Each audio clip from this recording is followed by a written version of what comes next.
Hello বন্ধুরা, কেমন আছো সবাই? আশা করছি প্রত্যেকেই অনেক অনেক ভালো আছো, আর আমরাও ভালো আছি। তো আজকের একটা ছোট্ট ভিডিও তোমাদের সঙ্গে শেয়ার করব। তো সেটা হচ্ছে, দেখো সারাদিন কী করছি। আর তোমরা জানো তোমাদের দাদাভাই এসেছে বাড়িতে, তো তোমাদেরকে শেয়ার করাই হয়নি যে সারাদিন কী করলাম। তো চলো দুদিন ধরে কী করছি একটু একটু করে তোমাদেরকে শেয়ার করব।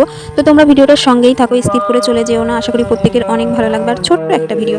তো আজকে সকালে ঘুম থেকে উঠে ও হারমোনিয়াম বাজাচ্ছিল, আমি একটু পাশে বসে শুনছিলাম আর একটু ভিডিও তুলছিলাম। তারপর দেখো, ও যেহেতু চলেই যাবে, বেশি দিন আর থাকবে না, মানে কদিনের জন্যই জাস্ট এসেছে। তো দেখো ওর সঙ্গে কিছু ছবি তুলছিলাম, যে পরে আর হবে না। এই জন্য আজকে ভাবলাম যে ওর সঙ্গে মানে 7 মাসের কটা ছবি তুলে নিই। তো ওর সঙ্গে কটা ছবি তুলেছিলাম। তারপরে আজকে একটু ব্যাংকে গেছিলাম। তো রেডি হয়ে স্নান করে ফ্রেশ হয়ে ব্যাংকে গেছিলাম, যাচ্ছিলাম মানে আর কি। তো যেতে যেতে মানে এই যে রোডটা নতুন রোড করেছে, ভীষণ ভালো লাগছিলো দেখতে। আর অনেক দিন পর তোমাদের দাদাভাইয়ের সঙ্গে যাচ্ছি কোথাও।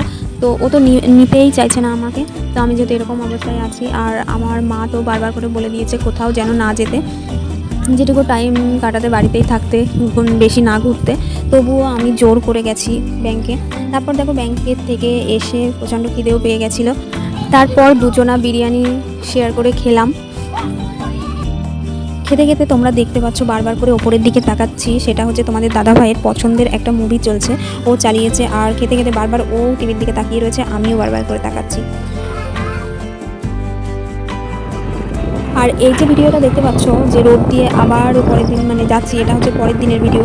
তো আমাদের ব্যাংকের কাজটা ওই দিন কমপ্লিট হয়েছিল না, যার জন্য আমাদের পরের দিন আবার যেতে হলো। তারপরে ব্যাংকের কাজটা কমপ্লিট করে এসে দেখো ওর একটা বন্ধুর বাড়িতে, ফ্রেন্ডের বাড়িতে আমাকে নিয়ে গেছিলো। তো সেখানে গিয়ে বন্ধুর ক্যামেরাতে বন্ধু হঠাৎ বললো যে চলো তোমাদেরকে কিছু ছবি তুলে দিয়ে স্মৃতি হয়ে থাকবে।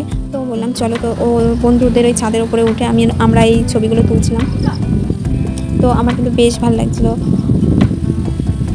তারপরে বেরিয়েছিলাম বন্ধুদেরকে মানে আরও অনেক কটা, যে দেখতে পাচ্ছ অনেক কটা বন্ধুদেরকে নিয়ে বেরিয়েছিলাম একটা রেস্টুরেন্টে। তো সেখানে গেলাম, গিয়ে কিছু খাওয়া দাওয়া করলাম। আর এই যে ঠান্ডাটা খেলাম, ঠান্ডাটা খেতে কিন্তু ভীষণ ভালো লাগছিলো। আর তার আগে কিন্তু আমাদের খাওয়া হয়ে গেছে, সেটা আমরা মাটন খেয়েছি, মানে একদম সাদা ভাত মাটন, একদম নর্মাল বাড়িতে যেমন খাওয়া হয় ঠিক তেমনই খেয়েছি। আর ভীষণ ভালো লাগছে। রেস্টুরেন্টটায় এসে খুব পরিষ্কার পরিচ্ছন্ন, খুব ভালো লাগছিলো এখানে এসে সত্যি বলতে। আর সবাই যখন এই ঠান্ডাটা খাচ্ছিলাম বেশ ভালো লাগছিলো। তো তোমাদের দাদাভাইয়ের সঙ্গে কিছু দিন নিয়ে এরকম ঘুরছিলাম। ও আসার পরে আমার খুব ভালো লাগছিলো। তারপর আমি ভাবছিলাম ও আবার চলে যাবে, মানে কিছুতেই মানে সেটা ভাবলে আর ভালো লাগতো না। তো চলো, আমাদের খাওয়া দাওয়া সব কমপ্লিট হয়ে গেছে এই যে। তো আমরা এখনই বেরিয়ে যাবো। আর চলে যাওয়ার আগে মানে আমরা রেস্টুরেন্টে যখন ছিলাম তখন কিছু ছবি তুলেছিলাম, তারই কিছু ছবি তোমাদেরকে এই যে দেখাচ্ছি। তো চলো, ভিডিওটা কিন্তু আমি আর বড় করব না, এখানেই শেষ করব। তো দুদিনে আমরা এইটুকু ঘুরেছি। তো চলো, সবাই ভালো থেকো, সুস্থ থেকো, নিজেদের খেয়াল রেখো, সবাইকে টাটা।